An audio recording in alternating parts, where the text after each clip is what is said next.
Hi, everyone, and welcome to the Monomyth Diaries, a podcast where ordinary people get to share their hero's journey. I'm Mandi. And I'm Karen, and we'll be your hosts. We'll discover powerful insights, critical moments of growth, and much more. Thanks for joining us. We all have a monomyth to share, and someone out there needs to hear it.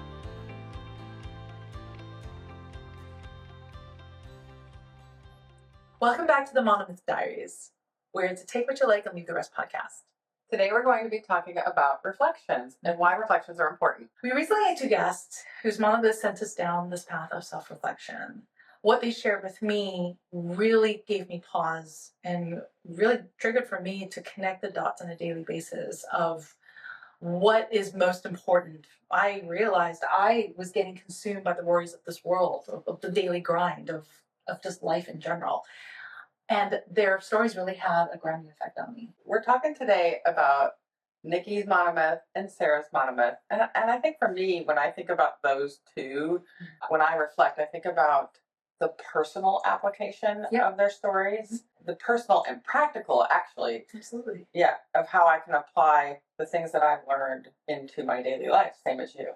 So Nikki's story was one that was a very powerful testimony on finding faith through life's challenges. Her story on just how she came to faith and all the circumstances that kind of launched her into that space. And when you reflect on Nikki's episode, what do you think about it? Well, I kept going back to how intentional she became in prioritizing her relationship with God. I have this mental picture of her sitting on a camp chair. And just to be clear, I've never been to the space she's talked about. She shared a story about this, what she does, but it imprinted this very strong mental image of her sitting on a camp chair in a giant field in the middle of nowhere with just her Bible and a journal, unplugged from the world, but in tune with the Spirit. Yeah, completely. She's in the middle of nowhere. No house, no tent, no plumbing. No plumbing. And the fact that she makes time to go and do that, to engage in that, on a very consistent basis, it told me, she's feeding her soul. Yeah, she's taking care of herself and fostering her relationship with God. I like that word, intentional. She is very intentional. Incredibly. For me, when I think of Nikki, I remember in her episode, I talk about how there's a phrase that I use, attraction over promotion. And she lives her life with integrity. All of her words match her actions. And she doesn't go around preaching how to live your life. No. She just leads a life of integrity. Yeah. And it attracted me to want to be more like her. Yeah. Her actions are almost like her sermon, so to speak. Literally, her actions are speaking louder than her words. How about Sarah's monomyth? Hers was about growing up in a family that was consumed by addiction and how all of those effects bled into her relationships moving forward. All of her adult relationships are impacted by the disease of addiction. Yes. Oh my gosh. Sarah's story, Sarah's monomyth, totally reminded me to look up and see the quote unquote sprinkles around me. Yes. Can I jump in? Yeah. If you haven't watched Sarah's or listened to her episode, go back, listen to her sprinkles. They're absolutely incredible. Her use of that actually put that into my vocabulary. Me too. I think about it all the time now. Maybe we should explain what a sprinkle is then. Please. So for Sarah, she describes these moments where God shows up in her life even though she's not deserving. And she can see him in those moments. So she calls them sprinkle moments. Yeah. Very, very humbling. What she shared really, really humbled me in a deep way. Now, we can discuss how she faced tragedy after unimaginable tragedy. Like, seriously, go back and it's like, oh my gosh. Like, I remember even when I first heard the story, I was like, we can totally make a whole TV series just on the events of her life. But the one thing I actually dwell on is how she evolved her relationship with her younger sister, how she went from being this parental figure and looking at her sister as almost like her child. And now it's like this really fun sibling relationship.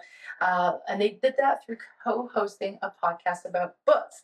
And the thing about their podcast that really stood out to me and how I could see this being lived out in her monomyth is that a strong and shared sense of humor is medicinal. Yeah. I mean, there's a lot to go over about Sarah's story, but that was the thing that reminded me to go like, wow, in spite of it all, she's still able to laugh. Yeah. She was healing through humor. Yeah, and if you listen to her podcast, which we'll definitely drop in the show notes, Sarah describes her sisters laughing as wheezing because they get laughing so hard during this podcast. It is medicinal. I do enjoy listening to them laugh. Yeah. Yeah, it's good. I think when I reflect on Sarah's episode, I think about her sharing where she says, I became everything I said I wouldn't become. You know, she repeated the cycle of addiction because she took it into her adulthood. And, you know, at one point she says, I was doing drugs and I was drinking. You know, I was doing all the things I said I never wanted to do. And I can relate with that. You know, growing up in addiction myself, you know, my parents were both addicts. And if you haven't listened to my Monomyth, I talk a lot about that. I could resonate, and it reminded me to give people grace, you know, because everybody's doing the best they can with the tools that they have at the time. And, you know, she didn't have any tools to do it differently. She had to get to that point in her transformation where she decided to be different and learn some new tools. So I really resonated with that part of it. We have a lot of similarities in our upbringings and the things that we took into our adult lives. It was a good reminder for me. Those stories for me are hard because it's almost like sends you back in time. And you're almost you're reliving the pain, you're re-experiencing the emotions. And at the same time, it's also a nice little like, she did it and so are you. Yeah.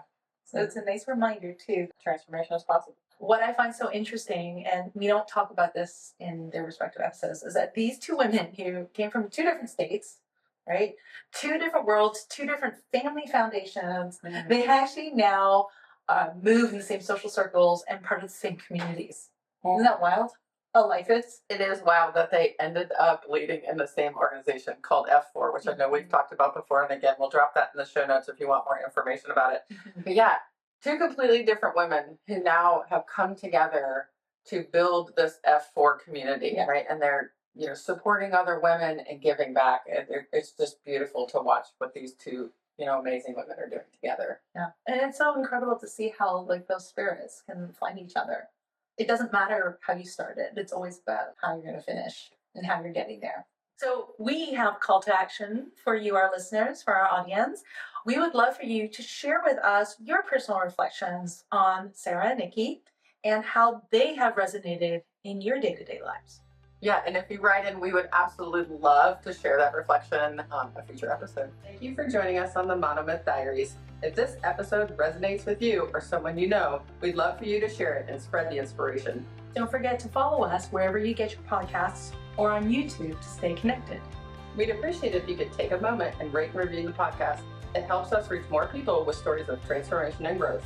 You can visit us at monomythdiaries.com or text us directly from the show notes to reach out and keep the conversations going. Until next time, heroes, let's journey together through our monomyths.